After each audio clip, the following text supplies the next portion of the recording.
Under no circumstances are we going to leave the EU, as prominent Remain campaigner Gina Miller explained the other night.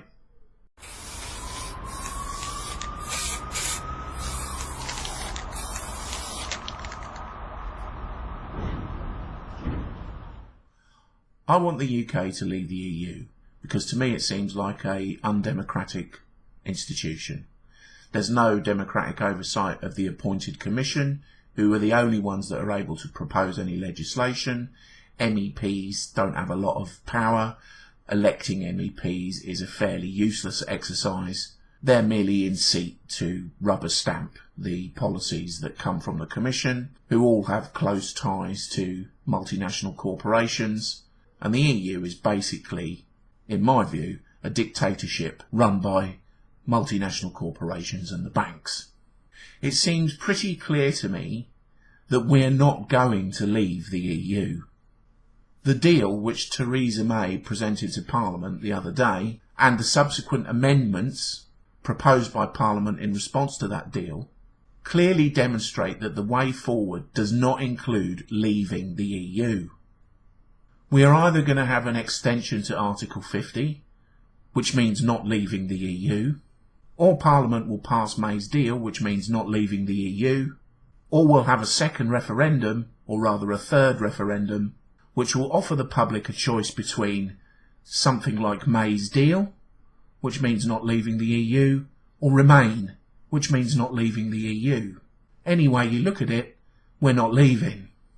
The media have been very keen to peddle the idea that May's deal somehow delivers on Brexit, or Lexit, as I would like to call it. However, it simply doesn't. But you don't need to take my word for it. As a Leave voter, simply listen to the words of Gina Miller, the high-profile Remain campaigner, who, speaking on Question Time the other night, spelled out why no Leave voter will have anything to vote for in a second, third referendum which offers May's Remain suicide deal as the only option for Leave voters. Let's listen to what Gina had to say about that deal. There are many more things that are wrong with that withdrawal agreement than the backstop.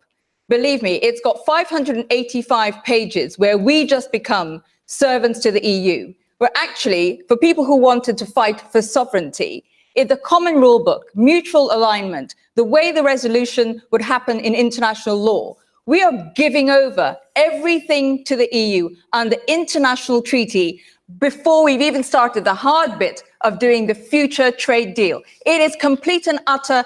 The EU must be laughing at us because it gives them everything and we have nothing. Why are the MPs not all up in arms about the withdrawal agreement, about the whole thing, not just the backstop? Because they're too interested in where they end up in power next. They are not worried about this country. They're just worried about their own jobs. Let's hear from the audience. Any subsequent referendum that offers a choice between Remain or a deal like the one May has presented to the country gives Leave voters no option. Under such circumstances, I would have to vote Remain, something that I would never do. 17.4 million Leave voters have been utterly stitched up by this government. It is not unreasonable to question what the point of voting is if government simply refuses to listen to the democratic will of the people and then spends 2 years fixing the outcome that they wanted in the first place.